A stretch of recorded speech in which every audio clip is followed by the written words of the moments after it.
यहां पर इचोड़ा में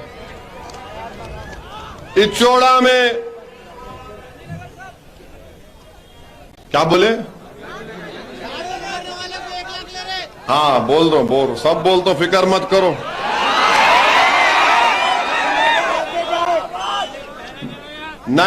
उन्नीस सौ 99 में 99 में शादी खाना तामीर हुआ,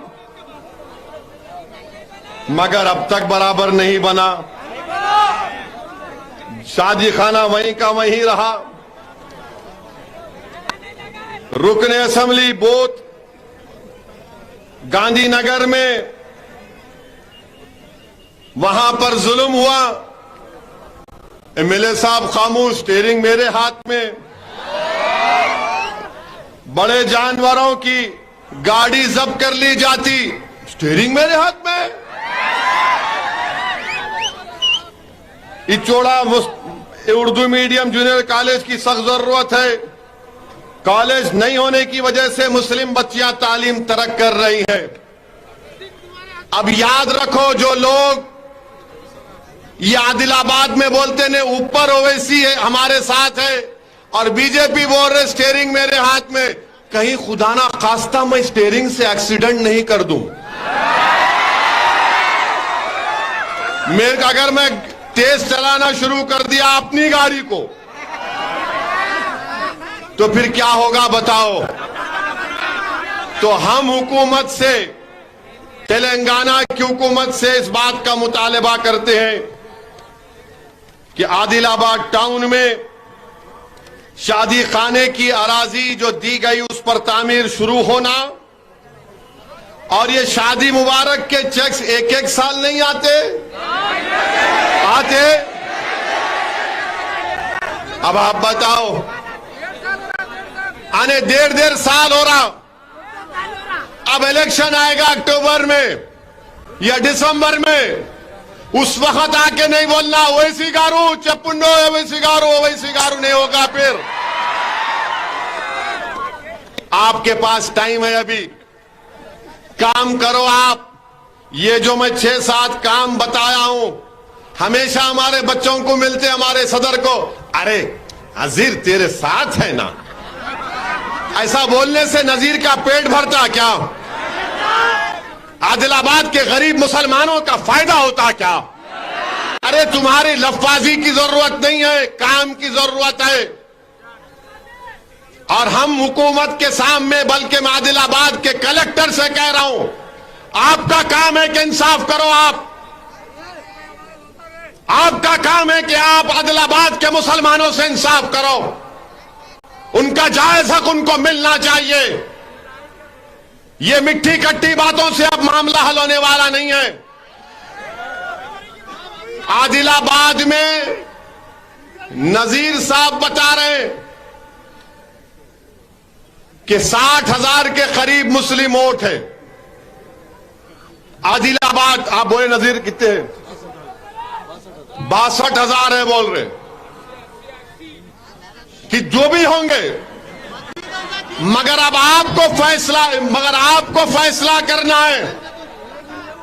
अगर इलेक्शन से पहले ये पूरे मसाइल हल होंगे तो फिर कुछ होगा। अगर आप ऐसे ही टाल मटोल करते रहेंगे, आपके चमचों को, हवारियों को बिठा के फूल कार पिना के फोटो डालेंगे, कुछ फायदा नहीं होगा। अगर आप कोई टोपी वाले, दाढ़ी वाले को साथ लेके ये समझेंगे कि कुछ हो जाएगा, तो आदिलाबाद का बच्चा, आदिलाबाद का बूढ़ा, आदिलाबाद की माएं बोलेंगी, एक ही टोपी वाला, एक ही दाढ़ी वाला जब तक आके नहीं बोलेगा वोट नहीं डालेंगे किसी को। जब तक लंबी शेरवानी आके नहीं बोलेगा कुछ नहीं होगा। ये आदिलाबाद के गरीब मुसलमानों का मुतालबा है हुकूमत से कि आपको ये काम करना पड़ेगा। ये अब आप आकर वो वुडो डरा रहे मत डराओ, हमको किसी के बाप से डरने वाले नहीं हैं। हम भी चाहते बीजेपी आगे ना बढ़े तेलंगाना में। 2014 में, 2018 में तेलंगाना में बीजेपी को हराने में मजलिस का भी रोल रहा है उसमें, मजलिस का भी रोल रहा है उसमें। और हम हरगिज नहीं चाहते कि बीजेपी आगे बढ़े, मगर इसका यह मतलब नहीं है कि आदिलाबाद में कोई डेवलपमेंट ना हो, हमारे वार्ड में कोई डेवलपमेंट ना हो उसमें। मेरे अजीज दोस्तों और बुजुर्गों, इसीलिए हम आपसे अपील, हाँ आईटी हब भी बनाया गया। आईटी हब में, अब सुनिए, अब आप आईटी हब में यहां पर भी नौकरियां मिलनी चाहिए। हमारे बच्चे भी क्वालिफाइड हैं। अरे सबको दो आप मौका। जब सब गरीबों को मौका मिलेगा तो आदिलाबाद ऊंचाई पर जाएगा इंशाअल्लाह ताला।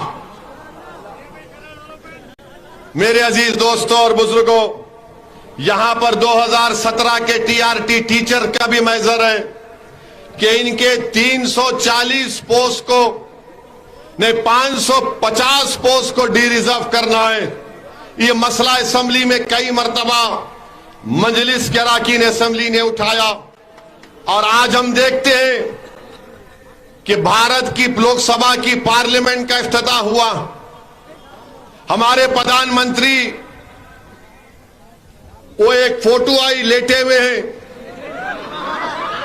फिर एक टीवी पर मैं देखा कि लोकसभा के अंदर प्रधानमंत्री जा रहे और उनके पीछे कम से कम 18 से 20 हमारे हिंदू भाइयों के मजहब के पुजारी मंत्र पढ़ते हुए जा रहे हैं।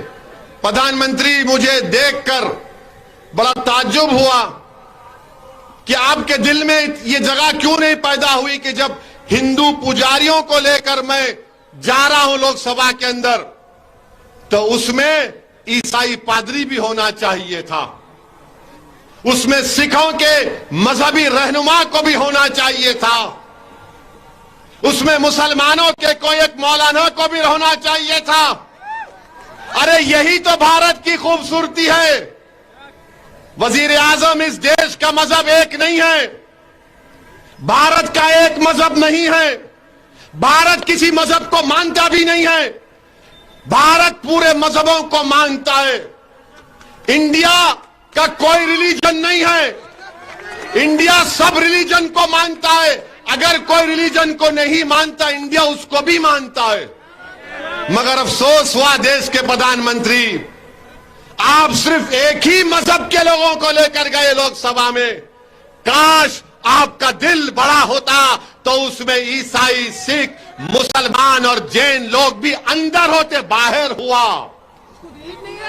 मगर लोग बोलते हैं, अब बोलेंगे नहीं बाहर नहीं हुआ, उस सूर्य रहमान का सूरा नहीं पढ़े। अरे भाई, अंदर भी पढ़ना था, अंदर भी पढ़ना था। यासीन वल कुरानिल हकीम, यह भी पढ़ना था अंदर। मगर प्रधानमंत्री सिर्फ अपने साथ इन्हीं लोगों को लेकर गए। वो लोकसभा का नया इफ्तिताह नहीं दिख रहा था, ऐसा दिख रहा था कि कोई दिल्ली के सुल्तान की ताजपोशी हो रही है। अफसोस हुआ, पार्लियामेंट की जरूरत है, पार्लियामेंट बनना चाहिए, मगर ये क्या हुआ है? क्या ये भारत का सेकुलरिज्म है?